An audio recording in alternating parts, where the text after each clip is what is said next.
For 5 years, I was married to a woman who, in hindsight, saw me as nothing more than a walking ATM. The first couple of years were fine, normal even. But slowly, the cracks started showing.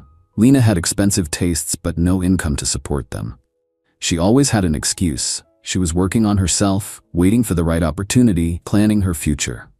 Meanwhile, I was the one paying for that future. I never thought she'd go as far as to try and trap me into paying for a child that wasn't mine. But that's exactly what she did. 2 years after the divorce was finalized, I got a letter in the mail. A summons for child support. I thought it was a joke at first. We never had kids. That was a major point of contention in our marriage. Lena always claimed she wasn't ready. But now she was claiming we had a 1-year-old son? The timeline didn't even add up. I called my lawyer, Marcus, and had him go over the paperwork. He confirmed it. Lena had officially filed a child support lawsuit against me, claiming I had abandoned her and the baby. "She's betting you won't fight this," Marcus said. "She's hoping the court will rule in her favor before you contest paternity." That's when I realized what she was trying to pull. In some states, if you don't dispute paternity quickly enough, the court can legally designate you as the father, even if later evidence proves otherwise. Lena wasn't just rolling the dice. She had a strategy. She filed the claim without any DNA evidence, assuming I'd either panic and settle or not react fast enough to contest it properly. If I missed deadlines or failed to show up, the court could enter a default judgment and I'd be legally responsible even if I wasn't the biological father. "She's smart," I admitted. "I'll give her that." Marcus smirked. "Yeah, but not smarter than the law. We'll demand a court-ordered DNA test immediately." A few weeks later, we were in court. Lena walked in with a quiet confidence, dressed in an outfit that screamed helpless single mother trying her best. She wasn't acting hostile, that would have worked against her. Instead, she played the part of the wounded woman, claiming that I had abandoned her when she was at her most vulnerable. My client was devastated when the defendant walked out on her, her lawyer said. She struggled for months, raising the child alone, while he lived his life without a care. It's time for him to take responsibility. I almost laughed. The acting was incredible. Then Lena looked me dead in the eyes and smirked. She thought she had already won. Marcus stood up. "Your Honor, we dispute paternity and request a court-ordered DNA test before proceeding with any financial claims." Lena's lawyer immediately objected. "That's unnecessary," he argued. "Mr. Carter has never disputed being involved with my client during the relevant time frame." The judge frowned. "If Miss Vaughn is certain of paternity, then a test will only confirm that. I see no reason to deny the request." For the first time, Lena's mask cracked. She started to protest, but her lawyer quickly whispered something to her, probably telling her to shut up before she made things worse. "The request is granted," the judge said. "A court-ordered DNA test will be conducted, and the case will proceed based on the results." Lena was fuming, but she still wasn't panicking. Not yet. That should have been my first clue that she had another card to play. After the hearing, I couldn't shake the feeling that something wasn't adding up. Why was Lena still so confident?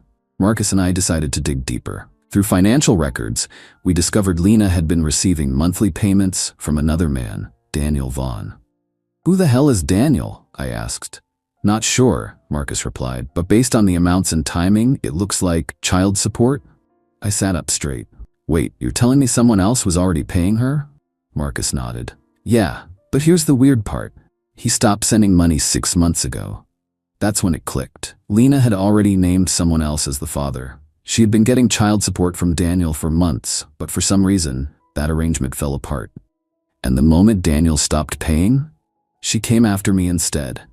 2 weeks later, the first DNA test results came in. 0.0% probability of paternity. I wasn't the father. I never had been. I thought this was game over, but Lena? She barely reacted. She sighed dramatically, shook her head, and muttered, "The test must have been mixed up." Marcus scoffed. "Your Honor, my client has been falsely accused. We move to dismiss the case immediately." Lena's lawyer, however, was ready. "We request a second test," he said quickly. "Mistakes happen, and my client is confident in her claim." The judge wasn't having it. "This test was court-ordered and properly processed. There is no justification for another." That's when Marcus spoke up. Your Honor, given that Mr. Carter is not the biological father, we request that the court determine if another individual was named on the birth certificate or has previously been legally recognized as the father. Lena stiffened. Her lawyer hesitated. Now they were the ones scrambling.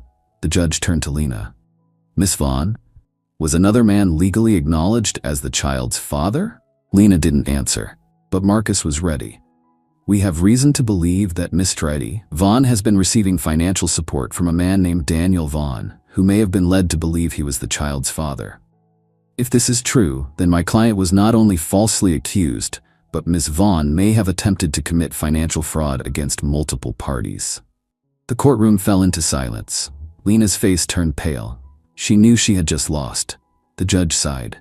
Under these circumstances, the court orders an additional DNA test, this time for Mr. Vaughn. Lena's entire body tensed, because now she had no idea what those results would say. Lena sat completely still, her face blank as the judge ordered the second DNA test for Daniel Vaughn. For the first time since this entire mess started, I saw a genuine panic flash across her face. She had no control anymore.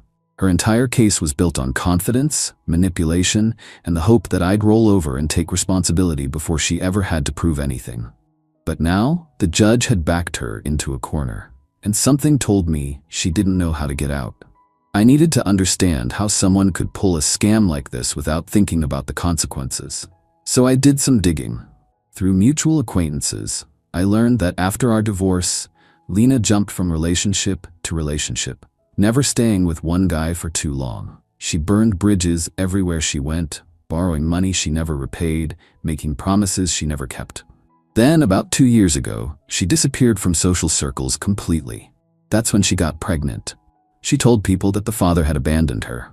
She played the victim card so well that she even convinced Daniel Vaughn, who had been dating her at the time, that he was the father. And he believed her. At first, Daniel voluntarily supported her, thinking he was doing the right thing. He helped with rent, gave her cash when she needed it, even paid some of her medical bills. Until one day he asked for a paternity test. And that's when the payments stopped. The court had now ordered Daniel to take a DNA test. But I had a feeling Lena wasn't going to go down without a fight. Sure enough, just days after the hearing, Daniel got a surprise visit from Lena. I wasn't there, but from what I heard later, she tried everything. At first, she went with guilt. She told him that getting the test would ruin their child's future, that even if he wasn't the father, didn't he love the baby enough to stay in his life? When that didn't work, she switched to anger. She accused him of being heartless, claimed he had promised to take care of her forever, and tried to make him feel like he was abandoning a child that might be his.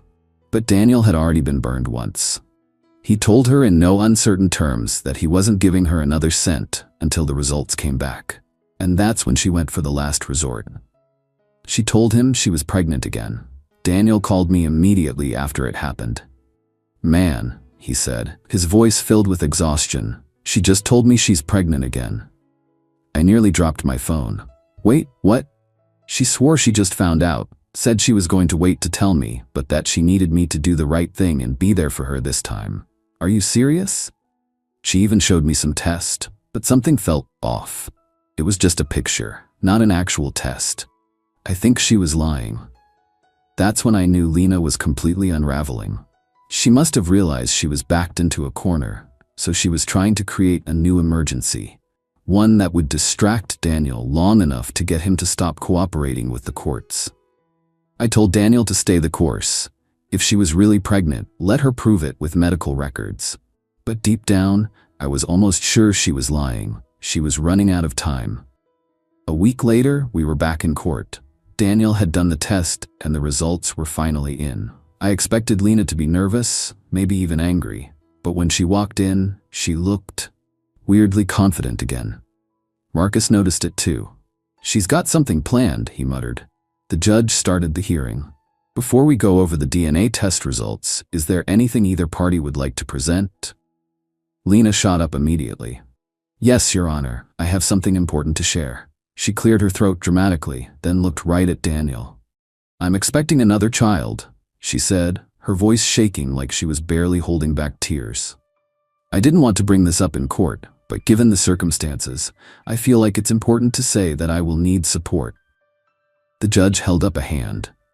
"Ms. Vaughn, we are here today to discuss the matter of the first child. Any future claims will need to go through a separate process. Now, let's proceed with the DNA results." Lena's face twitched. She thought she could distract everyone. It didn't work. The court assistant handed the results to the judge. He scanned the document, then sighed. "Mr. Vaughn," the judge said, "you are not the father." The courtroom was dead silent. Lena looked like she had been physically slapped. She opened her mouth, but no words came out. Daniel, meanwhile, let out a breath of pure relief. Marcus leaned toward me and whispered, "This is it. She's got nothing left." The judge set the document down and looked at Lena. "Miss Vaughn," he said, his tone now ice cold, "you have now falsely identified 2 different men as the father of your child. Given this information, I have serious concerns about the credibility of your claims." Lena snapped out of her shock. "This is wrong," she yelled. "There's no way both tests are wrong." The judge raised an eyebrow. "Are you suggesting the court-ordered DNA tests were falsified?" Lena shut her mouth.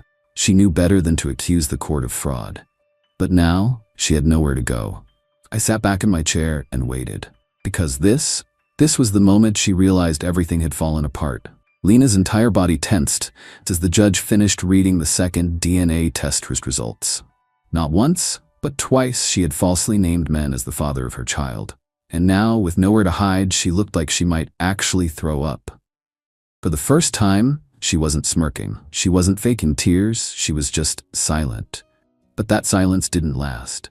"This isn't possible," she suddenly shrieked, standing up so quickly her chair scraped against the floor. "This test is wrong. Something was tampered with." The judge's expression darkened. "Ms. Vaughn, are you implying that the court's legally sanctioned DNA tests were falsified?" Lena's mouth opened, then closed. She wasn't stupid enough to say yes. Accusing the court of fraud would only make things worse. Instead, she turned to Daniel, her voice shifting to something softer, more desperate. "You know this isn't right," she pleaded.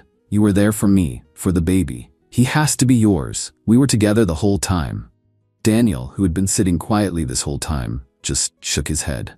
"I don't know what's worse," he muttered. "That you lied to me, or that you didn't even bother figuring out who the real father was before dragging me into this." Lena's eyes flickered with rage. "This isn't fair." She turned back to the judge. "They can't just walk away from this. One of them is lying. There has to be another test, a mistake." The judge slammed his gavel. "Enough, Miss Vaughn." His voice was ice cold. "You knowingly filed a paternity claim without evidence, and when challenged, you attempted to delay and obstruct the process. You have now falsely accused 2 different men in a court of law, wasting judicial resources and causing financial and emotional distress to both parties. Given the circumstances, the court finds your actions to be an abuse of the legal system." Lena's face went pale. Marcus, my lawyer, spoke up, calm and calculated. "Your Honor, given Miss Vaughn's deliberate deception, my client would like to file a motion for sanctions and full reimbursement of legal fees. Additionally, we request the court consider referring this matter to the district attorney for potential fraud charges." Lena let out a small, strangled gasp. That was when it hit her. This wasn't just about losing the child support case. She was facing real consequences. No, please," she stammered, looking between the judge and me. I wasn't trying to hurt anyone. I was just trying to do what was best for my son. I really thought Nathan was the father. And when he wasn't, I panicked." Her voice cracked. "I didn't know what else to do." The judge sighed, long and slow, but his expression remained firm. "Ms. Vaughn, had you come to this court honestly seeking clarification about your child's parentage, this might be a different conversation. Instead, you attempted to weaponize the legal system to your advantage, first against Mr. Carter and then against Mr. Vaughn. That is not a simple mistake. That is fraud." Lena's knees nearly buckled. "Please," she whispered, "I have nothing left."